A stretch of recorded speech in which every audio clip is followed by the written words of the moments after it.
para nós darmos as boas-vindas. Doutor Rodrigo, bem-vindo, boa noite. Muito obrigado pela presença aqui no Plantão 47. Obrigado você pelo convite. Para a gente poder falar um pouquinho também sobre um trabalho tão bacana que o Donato Hospital de Olhos faz aqui em nossa Poços de Caldas, antes de a gente entrar na especialidade do doutor também, mas é um trabalho que tem um atingimento não apenas aos Poços caldenses, mas de uma forma regional, estadual também, devido à tamanha eficiência que hoje o Donato se encontra, né? Sim, é verdade. O Donato, ao longo desses últimos anos, ratificou a sua posição como maior centro oftalmológico do sul de Minas Gerais. Nós temos uma abrangência realmente que transcende a cidade.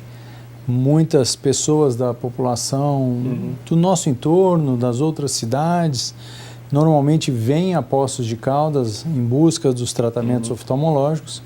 Isso acaba fomentando a cidade como um todo, trazendo um público diferenciado para utilizar dos serviços da cidade e especificamente dos serviços oftalmológicos que nós oferecemos lá no Donato. E é bastante amplo, né? Quando a gente fala de oftalmologia, eu, paciente que sou do Donato, inclusive, mandando um abraço aqui para o Dr. Rafael, inclusive, mas muita gente às vezes pensa e negligencia também o quesito da saúde dos olhos, não é, doutor? Como é que a gente está nessa conscientização do paciente, das pessoas de uma forma geral?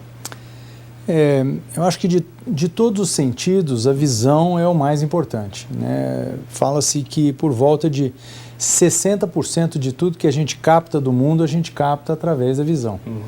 Então, a visão é um ponto muito importante que tem que ser cuidado. Existem inúmeras doenças que podem levar à cegueira e que são tratáveis, né, evitáveis. Então, é muito importante o acompanhamento. Algumas doenças que evoluem são imperceptíveis nas fases iniciais. Então, só serão detectadas com uma consulta, com uma avaliação oftalmológica. Por isso, da importância de ter um controle, passar no oftalmologista com uma certa regularidade, porque a visão é muito importante no nosso dia a dia. E a exemplo de outras doenças que são até mais conhecidas, digamos assim, quanto antes você conseguir fazer a detecção, mais fácil é um tratamento? Como que seria nesse quesito? A oftalmologia não destoa da medicina como um todo, segue-se o mesmo padrão. A grande maioria das patologias e das doenças, quando detectadas numa fase inicial, você tem resultados de tratamento muito melhores, você consegue evitar uma progressão da doença e trazer uma recuperação em termos de não só preservar, mas dar uma qualidade de visão melhor para os pacientes, quanto mais precoce se trata. Falando um pouco ainda sobre o Donato, existem vários especialistas de áreas diferentes também que estão contidas dentro do hospital. Sim, o hospital cresceu nos últimos anos, sempre focado em qualidade e especialização.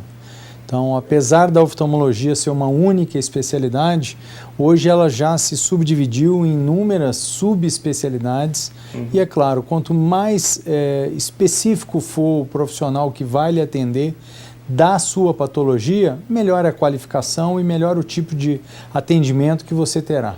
Então, hoje no Donato somos 26 oftalmologistas, 26 dividido em inúmeras especialidades. Então, a oftalmologia hoje tem plástica óculo-palpebral, tem departamento de retina, departamento de glaucoma, departamento de catarata, departamento de córnea e de cirurgia refrativa. Então, aumentou muito a especialização. A gente tem oftalmopediatria específica para o atendimento das crianças. Então, quando você consegue setorizar, você presta um serviço com qualidade superior. E é por isso que o hospital se ratificou como referência regional em oftalmologia, exatamente por prestar um serviço de alta qualidade. E uma coisa que é muito importante, ainda mais quando a gente fala sobre inúmeras subespecialidades, é que a pessoa entenda que ela precisa realmente ter uma regularidade em se tratando da oftalmologia, mesmo que talvez ela não tenha nada que a incomode diretamente, mas eu trago um exemplo pessoal, eu sou um paciente de ceratocone, inclusive, mas eu apenas lá na frente descobri que eu tinha ceratocone, o tratamento felizmente deu certo e tudo, mas eu poderia talvez deixar, negligenciar, até por ignorância, por não saber realmente o motivo de tudo que ocorria e tal. Por isso que é tão importante você fazer um acompanhamento oftalmológico e ter a certeza de pessoas e profissionais de ponta, né, doutor? Sim, com certeza. Algumas especialidades e algumas doenças que no passado eram intratáveis, hoje são tratáveis. Legal. E existem inúmeras doenças que atualmente não são passíveis de tratamento, mas que a gente já vislumbra aí no curto prazo medicações e tratamentos chegando para essas patologias. Então, quando o paciente está sendo acompanhado e sendo monitorado, ele vai ter a oportunidade de ser um dos primeiros a receber esses tratamentos e estar tendo a sua doença, o seu problema resolvido ou pelo menos controlado. Então, o ceratocone que você tem. Ceratocone é uma doença que no passado caminhava a grande maioria dos pacientes para transplante de córnea. Então a doença avançava, você não conseguia conter o ceratocone, chegava num ponto onde as pessoas já não conseguiam mais usar lente de contato, que é um dos fatores que dá uma qualidade melhor para quem tem ceratocone, e acabavam indo para um transplante de córnea. Hoje em dia existem inúmeros tratamentos que evitam isso. Então, você tem medicações que são aplicadas que enrijecem a córnea, você tem próteses que são implantadas na córnea e retificam a córnea para dar uma qualidade de visão melhor. E o que aconteceu com o avanço dessas novas tecnologias? Reduziu muito a indicação de transplante de córnea para um ceratocone. Ainda se faz naqueles casos mais graves ou mais avançados, mas com esses novos tratamentos você consegue paralisar a evolução do ceratocone, melhorar a curvatura, porque o ceratocone é uma doença que ele deixa a córnea irregular, ela fica torta. Então a qualidade da visão que se forma dentro do olho é muito ruim, a pessoa enxerga pouco. Quando você consegue retificar essa córnea e melhorar essa curvatura, você melhora muito a qualidade da visão da pessoa. Então, esses são fatores de evoluções que ocorreram nos últimos poucos anos, vamos dizer, de uma década para cá, né, que na medicina não é muito. E o senhor falou sobre um ponto importante que é tecnologia, né? A tecnologia dentro da medicina, ela tem sido cada vez mais uma aliada realmente do corpo clínico que ali opera, né? Não só é, como vai continuar sendo e aumentar muito essa tendência. Então, o que a gente vê? Equipamentos cada vez mais tecnológicos que conseguem ajudar no diagnóstico, melhorar a análise dos casos, melhorar o acompanhamento dos casos. Vem chegando dentro da medicina a inteligência artificial. Já chegando Sim, também. já está chegando. Vários equipamentos já estão começando a incorporar inteligência artificial para melhorar o processo. Que legal. A própria cirurgia refrativa, como era feita no passado. Nos primórdios da cirurgia refrativa, a cirurgia era feita com bisturi. Cortava-se a córnea para gerar uma deformidade programada e tentar corrigir o grau. Depois isso evoluiu para a técnica de LASIK, onde você consegue com laser corrigir essas curvaturas, retirar o excesso de tecido para ajustar o grau. Hoje você já tem cirurgias personalizadas, então o equipamento analisa toda a curvatura como se fosse um mapa de topografia de um terreno, transporta aqueles dados para dentro do equipamento a laser e o equipamento a laser vai fazer a sua cirurgia acompanhando todas as irregularidades da sua córnea. Então isso traz uma finesse, uma qualidade para o tratamento e vai resultar numa qualidade de visão pós-cirurgia que eleva muitos resultados. Então isso depende de quê? Tecnologia e investimento em tecnologia. Porque não adianta a tecnologia existir no mercado, mas não está acessível à nossa clientela. E essa é uma preocupação do Donato, de estar sempre atualizado, de trazer para a nossa clientela o que tem de melhor em tecnologia dentro da oftalmologia.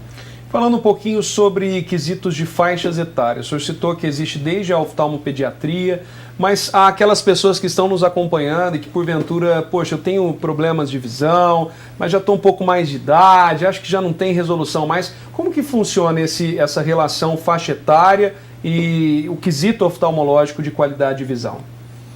Você consegue tratar e ajudar todas as faixas etárias para os seus problemas específicos. Certo. Né? Então, cada faixa etária vai ser envolvido com um tipo de problema. Por exemplo, as crianças. Se a criança tem uma diferença de grau entre os olhos e nunca passou numa consulta oftalmológica, aquele olho que tem mais grau não vai se desenvolver. Então, perde-se a oportunidade de salvar a visão, de ter uma visão de qualidade no futuro, quando não se trata uma criança até os 7 anos de idade, que é o momento principal para que você estimule o desenvolvimento da visão e tenha uma visão perfeita. Quando você já pega no outro extremo, né, na terceira idade, as pessoas de terceira idade têm outras doenças, outras patologias relacionadas ao envelhecimento do olho. Tem catarata, que normalmente acomete as pessoas a partir aí dos 45, 50 anos de idade. E hoje, a maioria dos pacientes tem tratado e operado aí próximo aos 60 anos de idade. Você tem degeneração de mácula, que é um envelhecimento precoce do fundo de olho. Você tem diabetes, que aumenta muito na terceira idade. Então, você tem patologias vinculadas a idades diferentes. E cada patologia dessa tem um tratamento e uma abordagem diferente. E isso é voltado exatamente para esse foco do especialista, né? Então, o especialista em glaucoma vai ter tratamentos mais novos, vai ter chips, implantes especiais que são colocados no olho para melhorar a drenagem do olho. Já nos casos dos pacientes com degeneração de mácula, que é uma causa importante de perda da visão na terceira idade, existem medicações que são aplicadas dentro do olho que controlam essa doença, preservam a visão, evitando a cegueira, evitando a perda da visão. São tratamentos realmente inovadores e que vieram para melhorar muito a qualidade de vida das pessoas. Legal. A sua especialidade hoje é em retina, né, doutor? Sim, retina. Sou especialista em retina. Falando um pouco sobre isso, porque além das doenças que a gente citou muito aqui, que são doenças que talvez acontecem no decorrer do tempo, podem ter a ver até com genética, hereditariedade e tudo, mas também existem fatores causais e o quesito da retina ele está muito ligado a fatores acidentais também, né, doutor? A retina abrange todas as patologias que ocorrem na parte interna do olho, né? Normalmente do cristalino, que é onde se forma a catarata, para trás. Então a retina é como se fosse o filme de uma máquina fotográfica. É ela que capta a visão. Essa visão, é claro, vai ser transmitida depois ao cérebro, porque quem enxerga, na verdade, não é o olho, é o cérebro.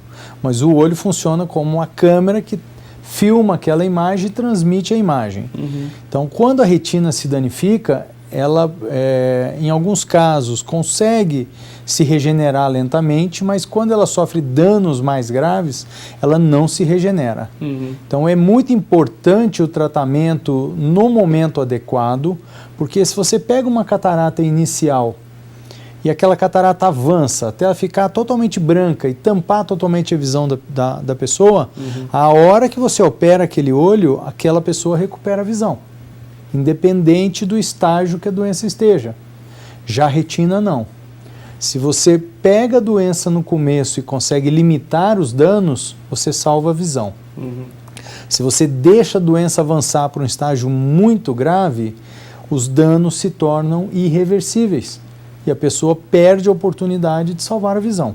Ou quando salva uma quantidade muito pequena de visão. Então, um exemplo clássico disso é a diabetes. Diabetes é uma doença endêmica que vem aumentando com a sobrevida maior das pessoas, com os hábitos alimentares que não são muito saudáveis hoje em dia. Para a maioria dos países e das pessoas, vem havendo um aumento gradativo na incidência de diabetes mellitus. E a diabetes mais frequente, um dos sintomas mais importantes e uma das principais causas de acometimento grave da doença é a doença acometendo a retina e os olhos. Quando você trata essas doenças no começo, você preserva a visão até o final da vida, uma visão boa e de qualidade. Porém, quando nós pegamos quadros onde o estágio da doença está muito avançado, já existem mortes dos tecidos, com infartos, com descolamentos de retina grave. Nesses casos, a chance de salvar a visão é muito menor. Às vezes, conseguimos recuperar ou estabilizar e trazer uma visão útil para a pessoa, para que ela possa ainda preservar uma qualidade de visão satisfatória. Mas em alguns casos, os pacientes já chegam num estágio tão avançado que não é possível mais salvar a visão. Então essa e outras são doenças que o tempo do tratamento e o adequado tratamento é essencial. Todo diabético deve passar por uma avaliação de fundo de olho, então não adianta só passar numa consulta com oftalmologista. Ele precisa de especificamente passar por uma avaliação de retina, pelo menos uma vez ao ano. E nos casos mais avançados, as diabetes mais descontroladas, o paciente precisa ser visto de 6 em 6 meses, porque às vezes 1 ano é um período muito longo. Se ele sofre logo após uma consulta um infarto e só vai passar novamente no médico 1 ano depois, 1 ano aquele infarto se alastrou. Então, nesses casos mais graves, nas doenças menos controladas, a gente sempre orienta os pacientes a buscarem uma frequência maior de acompanhamento. 6 meses, casos muito graves, 4 meses. Os jovens tendem a ter doenças mais agressivas quando ocorrem. Os idosos já têm uma doença de evolução um pouco mais lenta e progressiva, mas o problema é que às vezes eles delegam esse cuidado, não têm o adequado acompanhamento e aí quando vem para fazer as avaliações iniciais, a gente já vê uma doença num estágio muito avançado. Então, dentro da medicina e da oftalmologia, entende-se que todo diabético, após 5 anos de doença, já tem alguma manifestação da diabetes dentro do olho. Então, passados 5 anos, obrigatoriamente ele já teria que ter sido visto em algum momento. Quanto mais precoce vê, melhor é. Porque às vezes a pessoa começa com uma doença agora, mas ele não sabe, ele já estava com a doença às vezes há 1, 2, 3 anos, com alguns sintomas já, mas sendo não tratados adequadamente e menosprezados. Então, às vezes a pessoa chega com diabetes grave depois de 5 anos. Eu sempre pergunto para todos os convidados da área da medicina do chamado Dr. Google, né? Porque ele, ao mesmo tempo que ajuda, em muitos casos, principalmente aos pacientes, ele atrapalha. Tem muitos casos onde chegam pessoas que pingaram colírios errados, que fizeram alguma manobra errônea ao ver no Dr. Google? Tem. Infelizmente, isso é uma coisa que está no dia a dia, né? É comum, né? De todas as áreas. E eu nem acho errado. As pessoas buscam informação. O problema é saber onde buscar, porque às vezes eles trazem informações de lugares que não são muito confiáveis. Então, informações que são dadas às vezes com um viés mais comercial e não um viés adequado. Então, a gente vê, por exemplo, algumas empresas que às vezes abusam um pouco da boa-fé das pessoas. A gente vê produtos que são comercializados oferecendo coisas que, na verdade, não existem. A gente vê vitaminas sendo vendidas como se curasse 20 doenças do olho diferente. A gente sabe que isso não existe, não é desse jeito. Só que uma pessoa que não tem o conhecimento técnico que nós temos, não consegue avaliar isso. Para ela está vendo uma propaganda, aquilo ali está sendo anunciado, entende como confiável. E não é. E a questão do acesso hoje às informações é a mesma coisa. A pessoa pode ter acesso a informações de altíssima qualidade, desde que ela saiba onde buscar essas informações. Porque a pessoa, se colocar a par da sua doença, ganhar conhecimento, vai lhe auxiliar a tratar melhor a sua doença. O problema é quando ela se deixa levar por algumas informações que não são verídicas, ou que tem, sem que ela saiba, um viés ou comercial ou de interesses secundários, e ela acaba sendo levada e enganada por isso. Então, existem alguns sites de pessoas, por exemplo, que oferecem produtos e tratamentos para os olhos, onde aquela pessoa tem inúmeros processos por charlatanismo, por fraude, só que as pessoas não entendem isso, né? Elas não têm acesso a esse processo. Então, elas são enganadas pela sua falta de percepção ou conhecimento no assunto. Que legal. Teve uma mensagem aqui de uma espectadora nossa, Yara mandou, quando a pessoa tem 104 de diabetes, é preciso tomar remédio? Fatores mais específicos a diabetes, né? Mas falando da oftalmologia, acima de tudo, se a pessoa tem algum risco, alguma dúvida, ela tem que procurar e ter um médico de confiança sempre, né, doutor? Tem que procurar, e uma medida específica do açúcar não quer dizer que ela seja ou não seja diabético. Legal. É claro que existem parâmetros que a gente considera mais importantes. Então, açúcar acima de 110 já é um fator predisponente para uma diabetes inicial. Agora, se a pessoa tem uma suspeita, existem exames que trazem dados mais confiáveis do que a medida isolada. A medida isolada do açúcar, ele vai mostrar o momento que a pessoa fez. Se a pessoa alimentou, não alimentou, o que ela fez um pouco antes vai interferir nesse resultado. E existem exames como a hemoglobina glicada, por exemplo, que é um exame que mostra a média do açúcar nos últimos 3 meses. Então é muito mais confiável para entender se aquela pessoa está com açúcar dentro do controle ou não. Muito bem, importante essas dúvidas que as pessoas tiram aqui, até por termos essa autoridade. Para a gente fechar, doutor, para quem está nos acompanhando e voltando ao tema da oftalmologia, para quem está em casa, qual que é uma dica? Eu sei que, acima de tudo, é específico, né? Cada paciente vai ter um tratamento específico, mas quais são os cuidados que o senhor pode indicar para as pessoas que estão nos acompanhando e se tratando dos nossos olhos, né? Desde quesitos de lubrificação até mesmo o cuidado propriamente dito. O primeiro cuidado fundamental é ter a preocupação de passar numa avaliação. Ótimo. Em algum momento da vida, e que a partir daquele momento ela vai saber a situação onde ela está. As crianças devem ser avaliadas já na primeira infância para ver se tem alguma doença que possa provocar uma perda de desenvolvimento. Existem cuidados naturais que todas as pessoas podem ter. Por exemplo, nós estamos agora no período de inverno. Né? Demorou um pouco para chegar, mas está chegando e o que a gente vê nesse período é o quê? Um tempo muito seco. Então, para as pessoas que têm olho seco acomete 1 de cada 5 pessoas. Quase 20% da população tem alguma forma de olho seco.